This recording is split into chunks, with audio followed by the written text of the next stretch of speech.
को सबसे बड़ी दुनिया की डेमोक्रेसी कहने वाला मुल्क, डेमोक्रेसी कहने वाला वज़ीर आज़म, इस वक्त स्टूडेंट्स का एक एहतजाज है जो कि तकरीबन 3 हफ्ते से ज़ायद से वहाँ पे जारी है। और उनके मुतालबात भी कोई ऐसे नहीं है कि वो बीजेपी की गवर्नमेंट को गिराने की कोशिश कर रहे हों। सिर्फ वज़ीर तालीम के इस्तीफ़े का मुतालबा उन्होंने किया था जो कि पूरा नहीं हो सका, जिसके ऊपर वज़ीर आज़म जिनके घर के पास दिल्ली में दारुल हुकूमत में ये एहतजाज जारी है, ये हंगर स्ट्राइक जारी है। इंडिया के इतने बड़े एक्टिविस्ट हैं, इतने बड़े रिफॉर्मर हैं, सोनम वांगचुक, जिनके ऊपर पहले भी हमने इसी शो में आपको बताया था कि किस तरह से वो हंगर स्ट्राइक कर रहे हैं। 23वें रोज़ में उनकी हंगर स्ट्राइक जो है वो अब शुरू हो चुकी है। वहाँ पे स्टूडेंट्स की जानिब से भी हंगर स्ट्राइक की जा रही है, लेकिन दिल्ली पुलिस ने क्या किया कि इनके ऊपर एक्सपायर्ड टीयर गैस शेल किए हैं, लाठी चार्ज किया है बच्चियों के ऊपर, बच्चों के ऊपर, जो सिर्फ वहाँ पर ये कह रहे थे कि रिफॉर्म्स लाई जाएं एजुकेशन में।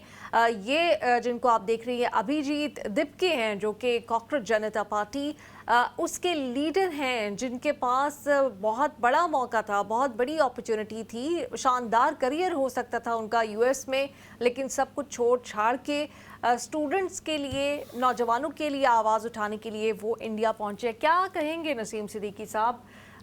बातें सबसे बड़ी डेमोक्रेसी ये है वो है, और ख़तरा भी कोई नहीं है, हर जगह गवर्नमेंट भी आपकी है और तीसरी टर्म आपकी जा रही है। एक स्टूडेंट्स के एहतजाज से डर गए आप? असल में मोदी ने तो इंडिया को तबाह कर दिया। आप देख लेना कि उसने पॉलिटिक्स नहीं की वहाँ पे। उसने जो उनकी जो पार्टी का मंशूर था हिंदुत्व का, उसको प्रमोट करने की कोशिश की। दुनिया भर में आइसोलेट हो गया, इंडिया का नाम लेने वाला कोई नहीं है। और इंडिया में भी आप देखें कि वो डेमोक्रेसी नहीं, वहाँ पे भी एक किस्म का अथॉरिटेरियन जो है ना वो रूल चल रहा है। मोदी साहब को जितना दवाम उनके इक़्तिदार को मिलता जा रहा है वो और भी ज़्यादा सख्त होते चले जा रहे हैं। जमहूरियत तो बिल्कुल ख़त्म है। ऐसी क्या जमहूरियत है कि जमहूरियत में तो यही होता है कि लोग जो है वो आके मुज़ाहरे करते हैं, उनकी बात सुनी जाती है। आप आवाम के लिए हैं ना, आप आवाम आपको लेके आइए। अगर आप आवाम के मसाइल को हल नहीं करेंगे तो आवाम एहतजाज करेगी, और एहतजाज करना हक है। इस मुल्क की आप मिसाल ले लें कि दुनिया की कोई भी मसला हो, कोई भी नेशनलिटी हो, वो एहतजाज करते हैं, ये इजाज़त देते हैं और उसके बाद उस मसले को हल करने की कोशिश करते हैं। वज़ीर आज़म ने देखा कि लोकल इलेक्शंस में अगर नहीं उनको पजीराई मिली है, वो रिज़ाइन दे के घर चले गए, दूसरे वज़ीर आज़म आ गए। मुझे एंडी बर्नम की एक बात बहुत अच्छी लगी। उन्होंने कहा कि मुझे जो किंग चार्ल्स हैं उन्होंने इन्विटेशन दिया है कि फॉर्म द गवर्नमेंट। देखें कितने खूबसूरत वर्ड इस्तेमाल करते हैं और कितने सलीके के साथ आगे चलते हैं। तो मोदी साहब को तो इस तरह की जो बातें वो छू के भी नहीं गई। एक स्टूडेंट्स की तहरीक है और उन्होंने कहा जो उनका मुतालबा भी है वो कोई इतना बड़ा मुतालबा नहीं। आप अपने जो एजुकेशन मिनिस्टर है उसको बुलाते, आप एक इंक्वायरी बिठाते और जो उनका मसला उसको हल करते। तो आपने तो उन बच्चियों को लाठी चार्ज करना शुरू कर दिया। आप उनको कुछ समझ ही नहीं रहे, वो कोई दुश्मन मुल्क से तो नहीं आए। बिल्कुल। और ये भी अपने नाजरीन को हम बता दें कि एक मेडिकल का एंट्री टेस्ट है, नीट का एग्ज़ाम है, जो कि लीक हो गया था, जिसकी वजह से जो सैकड़ों स्टूडेंट्स हैं उनका मुस्तकबिल दांव पर लग गया था। ख़ासतौर पे वो स्टूडेंट्स जो सारा साल मेहनत करते हैं। ऐसी ऐसी कहानियाँ मैंने सुनी, जो मुख्तलिफ इंटरव्यूज़ लिए गए कि दिन रात एक किया हुआ था इन स्टूडेंट्स ने, और एंड में क्या होता है कि पेपर्स लीक हो जाते हैं और उसके ऊपर एक एजुकेशन मिनिस्टर जो है, और ये भी कोई पहला वाक़या नहीं है, कोई आइसोलेटेड इवेंट नहीं है। मेरिट का यही आलम है, मुख्तलिफ़ किस्म की जॉब्स इंटरव्यूज़ हों, उससे पहले कोई टेस्ट हो, इसी तरह से वहाँ पर लीक्स कर दी जाती हैं, इसी तरह से वहाँ पर हकदार का हक जो है वो मारा जाता है। और यहाँ पर भी यही हो रहा था। सिर्फ ये कहा जा रहा है कि इसमें रिफॉर्म लाई जाए, और वो इंडिया के एक्टिविस्ट, वो इंडिया की शख्सियत जो कि इंडिया में बच्चों के लिए फ्री स्कूल्स जिन्होंने बनाए हैं, जो कि रिफॉर्म्स लेकर आए हैं, उनको आज मतलब अगर वो 21 दिन तक हंगर स्ट्राइक पे थे तो वहाँ पर बजाय कि उनको मनाया जाता, उनसे बात की जाती, वहाँ जाके उनके ऊपर भी ज़बरदस्ती पुलिस वहाँ से उनको उठाकर लेके गई है। लेकिन अभी तक भी उन्होंने अपना फास्ट जारी रखे हुए हैं वो, और 23 दिन हो गए उनकी हंगर स्ट्राइक को भी। नसीम सिद्दीकी साहब, कहा जा रहा है कि ये तो जी पाकिस्तान से फंडिंग मिल रही है इनको। तो एक स्टूडेंट वहाँ पे मौजूद थे, उन्होंने कहा हाँ जी 50 रुपये पाकिस्तान से फंडिंग आई है, इसीलिए मैं उसी से रिक्शा करा के जो है ना वो ये दिल्ली जंतर मंतर तक पहुँचा हूँ, और 20 रुपये मुझे चाइना से आए हैं। कि फिर उन्होंने और कोई बात की। मतलब इतनी मुज़हिका ख़ेज़ बात है कि स्टूडेंट्स इंडिया के हैं, पेपर उनके लीक हुए हैं, 20 इंडियन स्टूडेंट्स ने ख़ुदकुशी की है, اور آپ کو پڑی ہے کہ فنڈنگ جو ہے وہ پاکستان سے. یہ پاکستان اور انڈیا دونوں کا مسئلہ ہے. میں تو اس وقت یہ کہوں گی کہ کوئی احتجاج کے لیے کھڑا ہو جائے اپنے حق کے لیے, انہوں نے کہہ دینا ہے یہ انڈین ایجنٹ ہے, یہ پاکستانی ایجنٹ ہے. ہاں, یہ اسی سے دونوں گورنمنٹس یا اسٹیبلشمنٹ اسی بات سے کھیلتی رہتی ہیں.